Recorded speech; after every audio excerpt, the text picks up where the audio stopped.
Olá, paz do Senhor. Que bom ver você de novo aqui no nosso canal. Sinal de que as mensagens têm sido edificantes para a sua vida. E eu agradeço aqueles que têm partilhado, aqueles que têm compartilhado, aqueles que têm se inscrito no canal, aqueles que têm dado o seu like. Isso é muito importante porque nós sabemos que esse canal existe, como eu já disse, para edificação de vidas, para que o nome do Senhor seja glorificado. Vivemos dias difíceis, dias complicados, e para nós vencermos tudo isso, precisamos realmente estar firmados na palavra do Senhor. Então deixe o seu like, faça a sua inscrição e assim eu sei que o nome do Senhor será glorificado. E o que nós vamos falar hoje é um outro tema, mas hoje vamos ler um trecho da palavra do Senhor. Eu convido a você a abrir a sua Bíblia aí no Evangelho de Mateus, no capítulo 27. Nós estaremos fazendo menção da palavra para entendermos mais um pouco daquilo que Deus tem proposto aos nossos corações. Mateus capítulo 27, a partir do versículo 32, que diz assim: E quando saíam, encontraram um homem sirineu chamado Simão, a quem constrangeram a levar a sua cruz. E, chegando ao lugar chamado Gólgota, que diz lugar da caveira, deram-lhe a beber vinagre misturado com fel. Mas ele, provando-o, não quis beber. E, havendo-o crucificado, repartiram as suas vestes, lançando sortes, para que se cumprisse o que foi dito pelo profeta. Repartiram entre si as minhas vestes, e sobre a minha túnica lançaram sortes. E assentados o guardavam ali. E por cima da sua cabeça puseram escrita a sua acusação: Este é Jesus, o Rei dos Judeus. E foram crucificados com ele 2 salteadores, um à direita e outro à esquerda. E os que passavam blasfemavam dele, meneando as cabeças e dizendo: Tu que destróis o templo em 3 dias e o reedificas, salva-te a ti mesmo, se és filho de Deus, desce da cruz. E da mesma maneira também os príncipes dos sacerdotes com os escribas, os anciãos e fariseus, escarnecendo o diziam: Salvou os outros e a si mesmo não pôde salvar. Se é o rei de Israel, desça agora da cruz e cremo-lo-emos. Confiou em Deus, livre-o agora, se o ama, porque disse: Sou filho de Deus. E o mesmo lhe lançaram também em rosto os salteadores que com ele estavam crucificados. E desde a hora sexta houve trevas sobre toda a terra até a hora 9ª. Bom, é um episódio conhecido de muitos. Acho que não importa você nem sequer ser religioso para já ter ouvido falar sobre a crucificação de Jesus. Um Jesus que ainda causa polêmicas, até porque ele sempre foi polêmico e ele veio realmente para mudar o mundo e para salvar o mundo do pecado. Mas falando acerca desse texto, nós vemos a que barbárie chegou Jesus. Nós vemos até a que posição foi levado Jesus por amor de nós. E aí quando nós trazemos para alguma realidade nossa, as pessoas costumam dizer: mas Deus ele não está vendo o que está acontecendo? Tanta miséria. Deus não está vendo esse país, esse mundo todo com essa pandemia, mais de 40 mil pessoas mortas em um país, e Deus está com os olhos fechados, com os braços cruzados. Outros falam sobre as misérias que acontecem, sobre os mendigos, sobre os meninos de rua, sobre a violência. E geralmente dizem: Deus não tem visto isso. E às vezes até duvidam da existência de Deus. Observe como Jesus deve ter se sentido nesse momento em que todos zombavam dele, em que todos falavam acerca daquilo que ele sempre professou ser, o Filho de Deus. E naquele momento, Deus não responder às suas orações. Desde o Getsemane, quando ele estava angustiado e quando ele suava gotas de sangue, o Pai se calou. Mas por que o Pai se calou? Meus amados, o nosso Deus ele trabalha com propósitos. E o sacrifício de Jesus era o plano de redenção de Deus para com a humanidade. Era exatamente o que Deus queria, que a humanidade fosse salva por ele. A Bíblia nos diz também no livro de João: e Deus amou o mundo de tal maneira que deu seu Filho unigênito, para que todo aquele que nele crê não pereça, mas tenha a vida eterna. E exatamente isso. Aquela obra de salvação não poderia ser interrompida. Muitas vezes, durante todo o percurso de Jesus, Satanás tentou entrar na história. Satanás tentou entrar no deserto. Satanás tentou entrar em Pedro, querendo que Jesus desfizesse do sacrifício. Satanás entrou em tantas situações querendo que o sacrifício não fosse realizado, para que eu e você hoje não fôssemos salvos. Mas a obra de Deus, ela não poderia parar.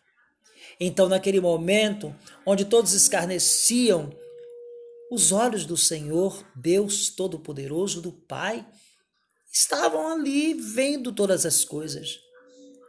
E talvez não fosse nem um pouco fácil para ele ver seu único filho, mas era necessário que, porque como eu já disse, os propósitos de Deus, eles não podem ser frustrados. E naquele momento, Jesus sabia que ele ressuscitaria. Mas aí, por que ele disse lá mais adiante, Eli, Eli, lama sabachthani, Deus meu, por que me desamparaste? Porque quem estava ali foi o homem.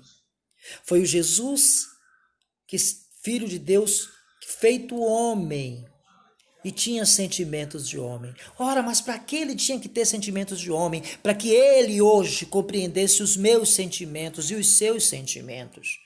Para que hoje, tudo que nós passamos e que nós falamos com ele possa resolver com muito maior facilidade, pelo fato dele já ter vivido, pelo fato dele já ter experimentado. Era necessário que Jesus sentisse a dor que o homem sente, e com uma vantagem muito superior a nós, porque ele não pecou, porque ele era santo, porque ele é santo. Mas mesmo assim, o propósito de Deus precisava ser cumprido. Ele sabia, mesmo na sua condição humana, na sua condição frágil, na sua condição de dor, ele sabia que ele ressuscitaria. Que em 3 dias aquele templo que disseram, que achavam que era um templo físico, era o templo espiritual. Era ele que ressurgiria, era ele que viveria novamente em um corpo glorificado e tornaria ao Pai. E toda a obra de salvação estaria sido cumprida. E aí nós pensamos, como nós podemos relacionar isso conosco nos dias de hoje? É muito simples. Todas as coisas que nos acontecem são pautadas por um propósito. Todas as coisas estão nuas e patentes perante os olhos de Deus. Nenhuma folha cai da árvore se não for a vontade de Deus. Deus sabe do seu sofrimento. Deus sabe das suas angústias e Ele não se esqueceu de você. Mas Ele tem algo superior a cumprir na sua vida, na sua história, na sua família. Nenhum sacrifício ou nenhuma dor que nós venhamos a passar aqui serão maiores do que as dores que Jesus sentiu ao ser levado inocente para o Calvário, para o Gólgota. Mas ainda assim, Jesus ressuscitou. E eu quero te dizer que tudo em você pode se tornar novo a partir de Jesus. Que todas as coisas que têm lhe acontecido e que têm lhe machucado, e que têm lhe doído e que têm lhe ferido, estão sendo vistas por Deus e no momento oportuno Ele vai lhe reedificar. No momento oportuno Ele vai lhe dizer o porquê e o pra quê. Porque nós não somos aleatórios e Deus não trabalha de uma forma aleatória. Mas Ele é concreto naquilo que Ele faz. Ora, quantas vezes somos injustiçados? Quantas vezes somos tomados por aquilo que não somos?